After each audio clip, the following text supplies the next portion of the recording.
Euphoria is turning into despair for many Syrian refugees in Europe. Days after the fall of Bashar al-Assad, several governments have paused Syrian asylum applications. How does this affect their status? Will they be forced to return home? This is Inside Story.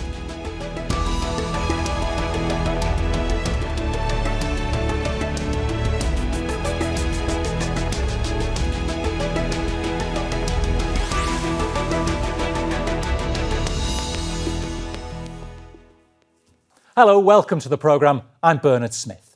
More than 1 million Syrians have sought asylum in Europe in the past 13 years, escaping war and persecution.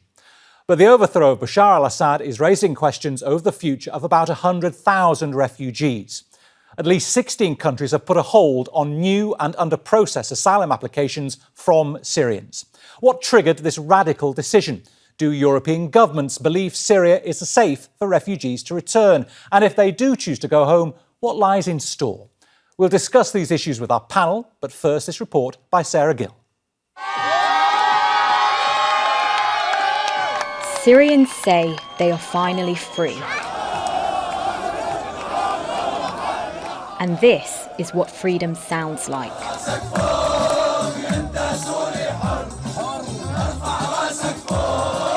Thousands have taken to the streets across Europe to celebrate the fall of Bashar al-Assad and the end of his family's more than 5-decade rule. From Athens to London and Berlin, the Syrian diaspora braced the cold and rain to mark the historic moment. The feeling is just incredible. We can't believe it. We're trying to believe it's true. After 12 years of extreme suffering, our families are finally so happy. Back in 2015, Germany welcomed almost 1 million refugees. But since then, its open-door policy seems to have closed. Just a day after Assad was ousted, it joined several other European countries in freezing all pending asylum requests from Syrians. Some far-right politicians are even calling for Syrians to be deported. We want to send them home. We want to help them live in their country, to rebuild their homes, their country. And we want the qualified people like medical doctors going home. Syria needs these people right now. Those who have settled in their adopted homelands say the decision to return should be theirs and theirs alone. A lot of them came here, they built their lives here. They were forced to build their lives here, to start from scratch. And they have the option now, a lot of them have the option now to go back that they didn't have before. But they're free to do whatever they want now. The UN Refugee Agency says returning Syrians face several challenges. Many of their homes had been destroyed. The infrastructure in Syria had been destroyed. There is a very serious challenge in accessing services like electricity, water, schools, health facilities. Syria has been devastated by civil war since 2011. Assad is accused of severe human rights violations, including the use of chemical weapons against his own people. During his tenure, hundreds of thousands were killed and millions fled. Now that Assad is gone, there is an opportunity for peace in Syria. But for some refugees, it's too soon to decide whether it's safe to return home. Sarah Gill, Al Jazeera, for Inside Story.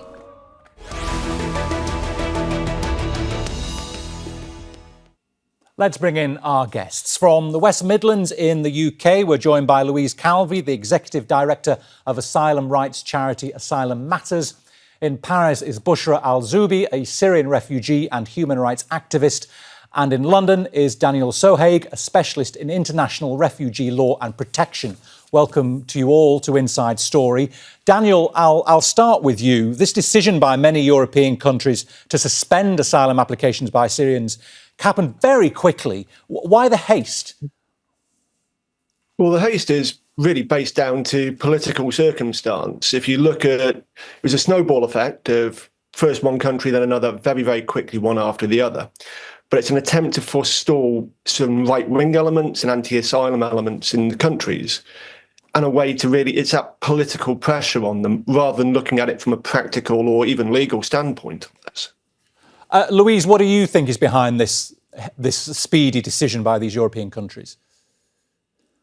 I think that we have a very different context in the UK to the rest of Europe. I understand the decisions in Germany, for example, that have very short processing times to have a temporary pause on claims, although I would urge them to continue processing those claims.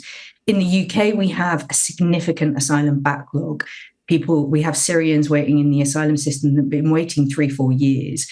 And we don't have working rights in the UK for any asylum seekers throughout the asylum journey. So effectively, what the UK's decision has done is present a further delay to people that have already waited years, that are living on very, very low levels of asylum support. So we have very significant concerns that this decision by the UK government is going to drive more people into poverty, destitution and homelessness. So, Louise, just so people understand then, in the UK, it's the fact that people are already waiting so long, and that's why it's much worse then, is it, compared to other European countries? I think when you look at other European countries, their asylum processes are much more efficient. They have a much shorter time frame for processing. With the UK, we're just coming out of a Conservative government that effectively closed the asylum system for the last year or two of its government. So we've seen very, very low processing rates and no asylum processing for anyone that had migrated to the UK irregularly. So we're already accumulated a huge backlog, and those Syrians will continue to wait. And they've been in this country for many years. OK. Bushra, in Paris, I assume delight at the fall of al-Assad. But what did you think when you heard the European countries were suspending these or pausing these new asylum applications? I have to say it's very disappointing, and it's really invisibilizing layers of years of displacement for Syrians. They didn't, go through displacement once, twice, or 3 times, or 4 times. They went through so much to get to where they are now, and they have been living in uncertainty for so long. And as the other guest just mentioned, it's so long already of living this stress of not knowing what is going to happen. And I have to disagree with the efficiency of asylum seeking in Europe. I live in France and I sought asylum here, and it took so long, and not even as long as for other refugees. The problem with the process here is that we don't know, we can't follow up with our request, what is going to happen with that. So I find it very dehumanizing in the first place. And now it's very much invisibilizing the suffering of the Syrian refugees who've gone through so much because of the dictator that just had fallen. And we're very happy for that. But at the same time, you can't jump on the first opportunity that you have to send everyone back, because you yourself, as Western Europe, Western countries are saying that they might be terrorists. We don't trust them. They are still on our terrorist list. Why do you want to send refugees back there then?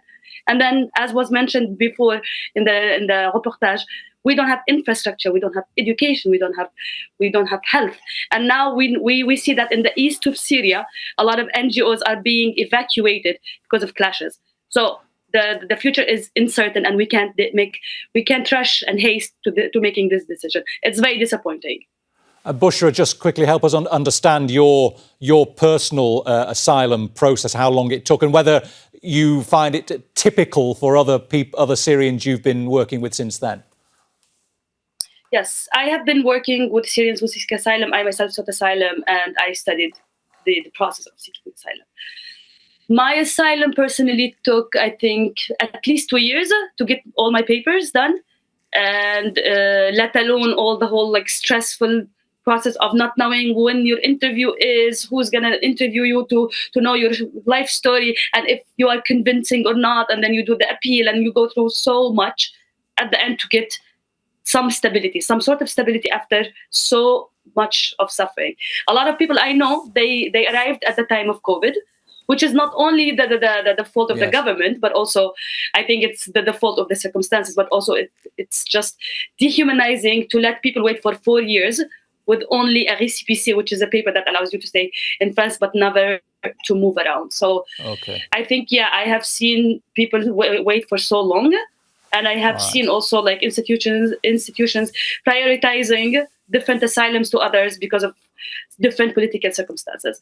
So I think, it's long and it's stressful and it's unknown. We don't know where our papers are and what is going to happen. We don't have a system to track this down, unless maybe in Northern Europe, maybe they should have that. Okay. But here we don't have that. All right. Daniel, Hayat Tahrir al-Sham HTS is actually considered a terrorist organisation by the European Union and by the United States. Should these countries be so eagerly doing this, given the designation that they have still put on this group that's now running Syria? Well, absolutely not. And this is one of the huge issues with the speed in particular that they've made this decision. We're already seeing some countries talking about returning Syrian refugees. Now, that would fundamentally go against every principle of international law as well as humanitarianism. You have to wait. Well, you can't send someone back to an unsafe country. There's a principle in law called non-refoulement.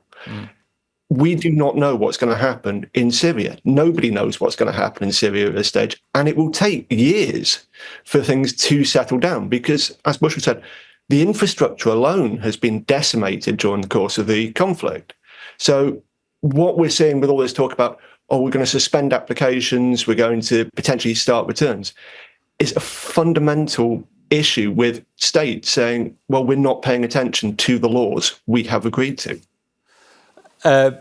Louise, Daniel touched on it earlier on, but we had from Alternative for Deutschland's leader Alice Weidel saying that the reason for many people in Syria to flee no longer applies, and it reflects a view of many parties on the right and the far right, especially in Europe. Does she have a point? Germany heading into elections, of course, we can see why she's saying it there.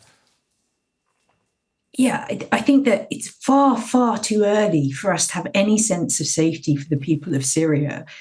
We have to wait and see which new government forms, what their approach is towards persecuted minority groups, for example, for women, for Kurdish people. We know that Kurdish people have been persecuted in that region for some time. Protection needs and the needs for people to migrate are deeply personal and deeply complex. What we need is for people to have respectful, supported asylum determination journeys. We need people to be encouraged to build their homes in the environments that they feel safe in, and for states to respect the international law and international framework that exists. You don't simply reject claims and remove people from your country because there's been an uprising against a dictator until we see the sense of safety on the ground in Syria. And I think the broader issue here is that evidence of that anti-migrant politics, anti-migrant narrative that sits at the heart of a lot of European and UK government policy and agenda. The fact that within literally 24 hours, we're seeing calls for people to be returned to Syria is just madness. When you look at the experiences of Syrians, as Bushra really powerfully explained across the last few years, and how they've been failed by successive European governments. Bushra, have you felt the attitude towards migrants like yourself change in the years since you first arrived in France and in the years since the civil war started? Yeah, so I just want to comment on Kurds being persecuted. It's not only. I think the entire Syrian population has endured so much by this dictator, along with the Kurds. But obviously, no one was spared from Assad's criminality. No one was spared from Russian, Iranian, Hezbollah's criminality. I think the attitude did change. And it's also very bizarre for me that the new narrative about Assad being the only solution, we need to normalize with him. And it's for me, it's just forgetting all the atrocities that have been committed against Syrians and actually just say, yeah, this is what works for us and that's it, I think they would have come up with this narrative anyways to send Syrians back, and this was their golden opportunity. But for me, it was as if your house is burning down, your neighbor hosts you, as long as the fire is put out, you send them back. You don't care about what the consequences are and how they will deal with what is happening next. So I think even according to international law and every single rule in the world, it has to be voluntary return with all dignity. You can't just send people back. And if they choose to stay in these countries that they built in, they invested in, they were very integrated, they gave so much to these countries as well, they should be able to do it with no pressure whatsoever. So I find it really disappointing also the image that was also constructed about Assad and the attitude that was changed towards us, that, you know, you lived very well before the revolution. Why did you do the revolution? Yes, we did the revolution because of Sednaya images that we're seeing today after the prisoners of this criminal have been finally opened.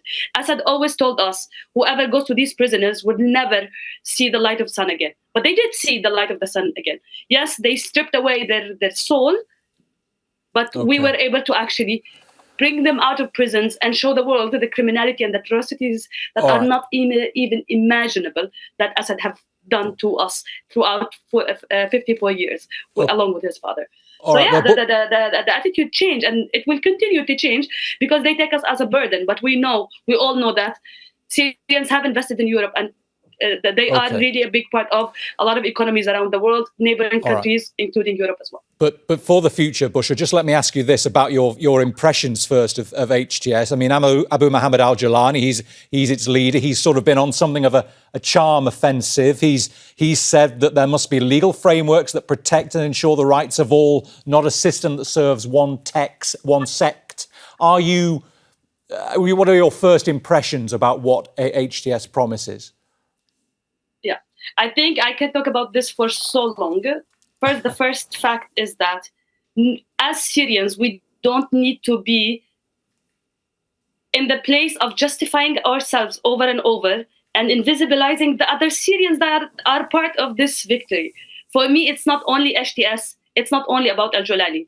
It's about 14 years and 54 years of suffering of Syrians, paying with their lives, with their bodies, with their houses, with their dignity, with their humanity, to arrive to this point. So we can't reduce the whole thing to only al-Julani.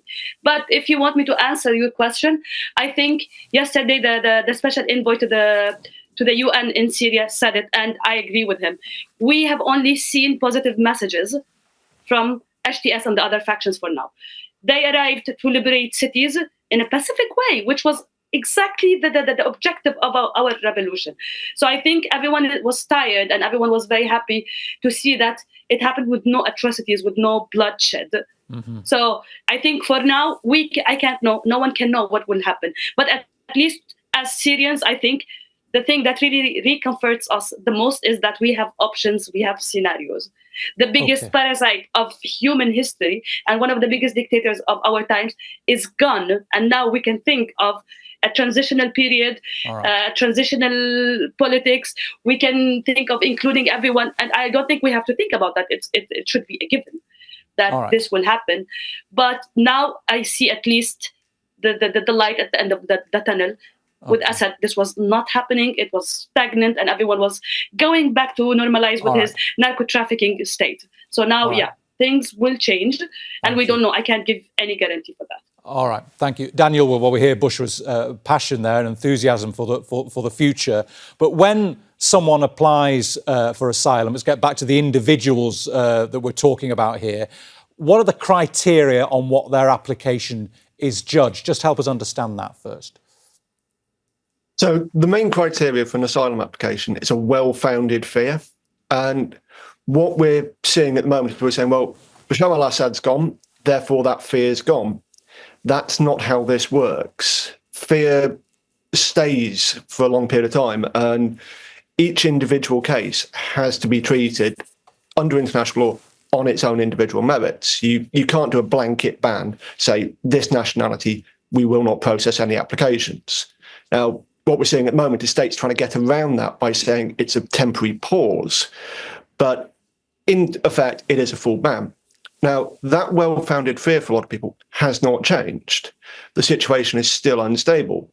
Assad wasn't going door to door around the country. There were whole areas which are still dangerous, and you're going to see more other areas of conflict and fears coming through, as is always happens in these situations.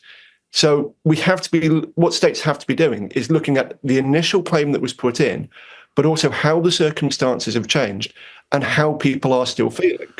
Because we heard Bushra say before, I think it was Bushra who said, about voluntary returns. There is a thing in international law of a cessation for refugee status, which is voluntary. And there will be people who return back to Syria of their own free will, and there'll be some who go back just to visit before wanting to come back to the homes that they've built up over the years. Now, they're at risk of states saying, well, you've gone back to Syria, you aren't coming back.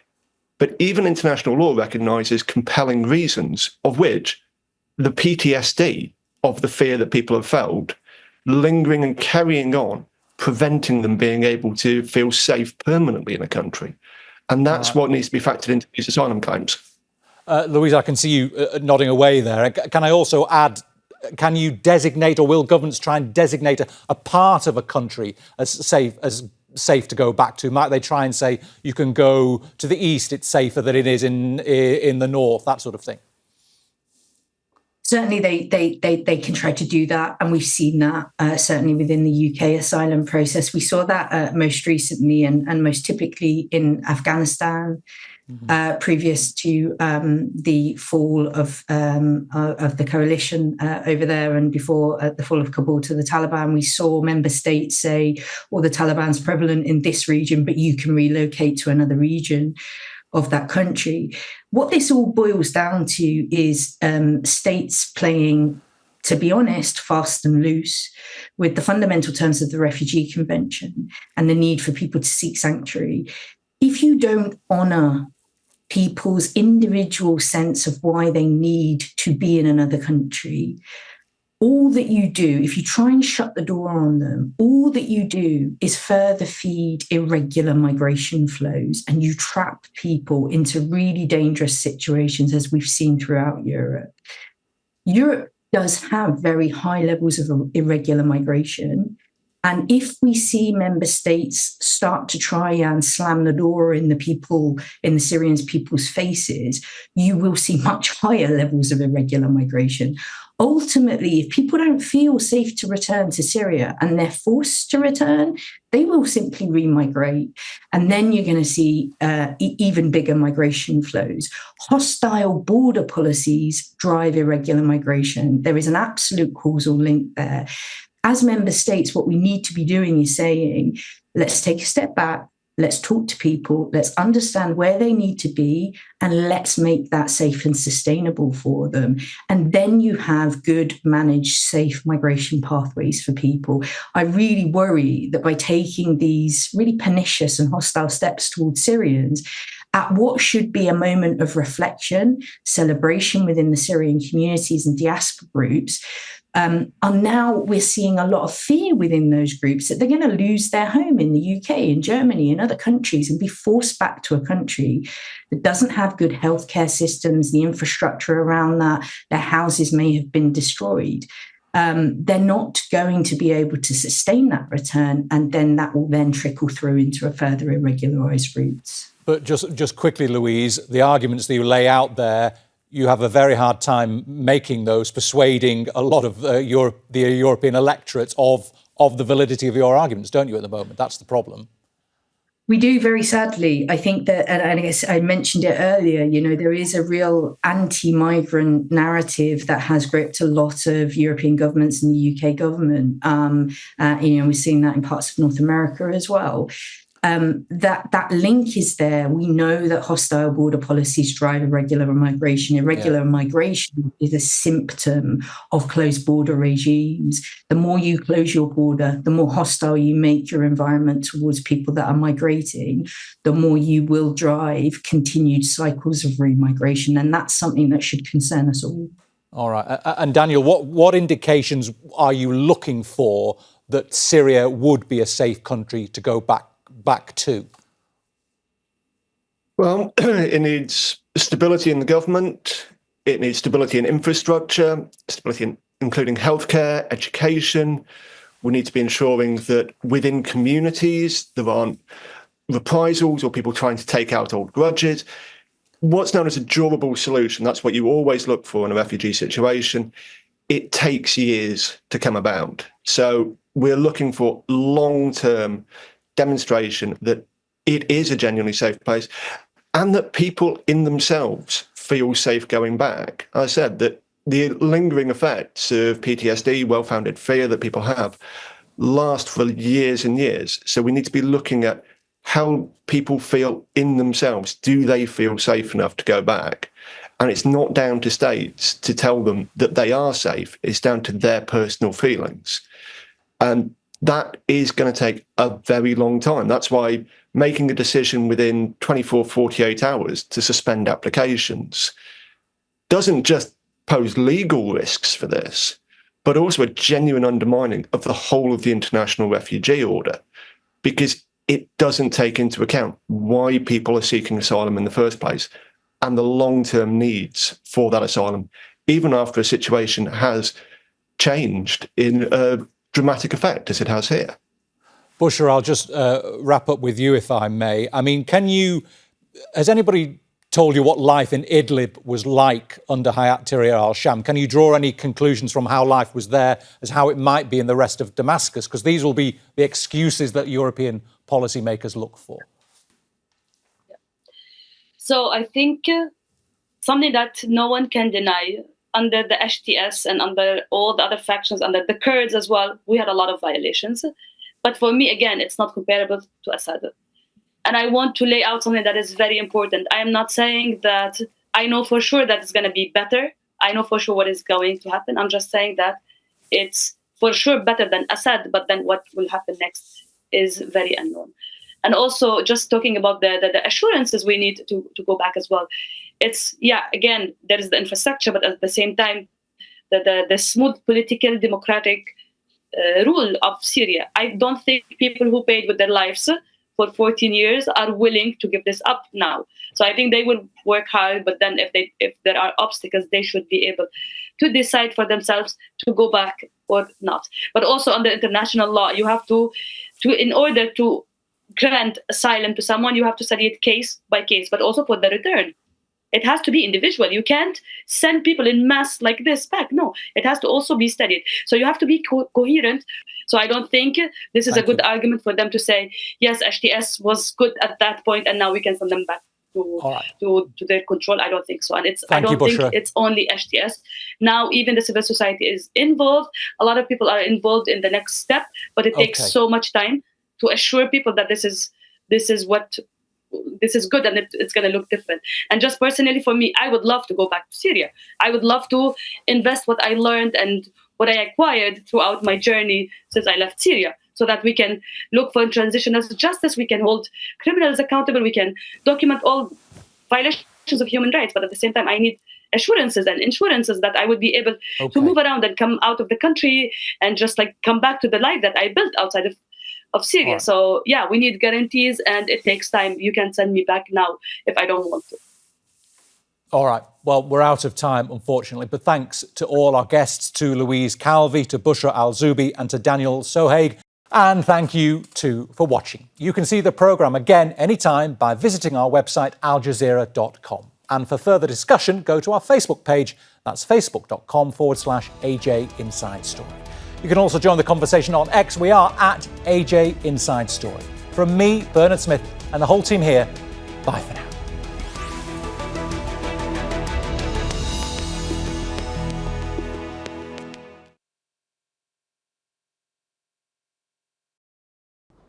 Make sure to subscribe to our channel to get the latest news from Al Jazeera.